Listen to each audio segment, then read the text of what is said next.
Big ബോസിന്റെ ആദ്യ ടാസ്കിൽ തന്നെ ഉഗ്രൻ അടിയാണ് നടന്നിരിക്കുന്നത്. ക്യാപ്റ്റൻസി ടാസ്ക് ആയിരുന്നു ഇന്ന് നടന്നത്. ഇതിനെ സംബന്ധിച്ച് ഭയങ്കര വഴക്കാണ് ഉണ്ടായിരിക്കുന്നത്. രതീഷും അസീറോക്കിയും തമ്മിൽ വലിയ വാക്കേറ്റമുണ്ടായി. ജാസ്മിനും അസീറോക്കിയും തമ്മിൽ പ്രശ്നങ്ങളുണ്ടായി. രതീഷ് എല്ലാ പ്രശ്നങ്ങളും പോയിട്ട് ഇടപെടാനായിട്ട് ശ്രമിക്കുന്നുണ്ട്. അസീറോക്കിയും നൂറയും ജാസ്മിനും തമ്മിൽ വലിയ വാക്കേറ്റം തന്നെ ഉണ്ടാകുന്നുണ്ട്. അതിനിടയിൽ ജാസ്മിൻ പോടാ എന്ന് അസീറോക്കിനെ വിളിക്കുന്നുണ്ട്. അസീറോക്കി തിരിച്ചു പോടി എന്നൊക്കെ വിളിക്കുന്നുണ്ട്. പിന്നെ അതിനുശേഷം ജാസ്മിൻ പറയുന്നു, അതായത് അസീറോക്കി മാന്യമായ രീതിയിലല്ല സംസാരിക്കുന്നത് എന്ന രീതിയിലുള്ള വലിയ വലിയ പ്രശ്നങ്ങളായിട്ട് ഉണ്ടാകുന്നുണ്ട് അവിടെ.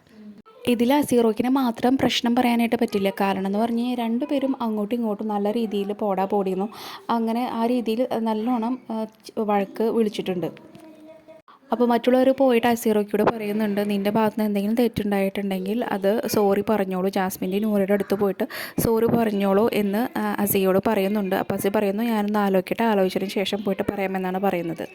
കൂടുതൽ ലൈവ് അപ്ഡേറ്റ്സിനായി ചാനൽ സബ്സ്ക്രൈബ് ചെയ്യാൻ മറക്കല്ലേ.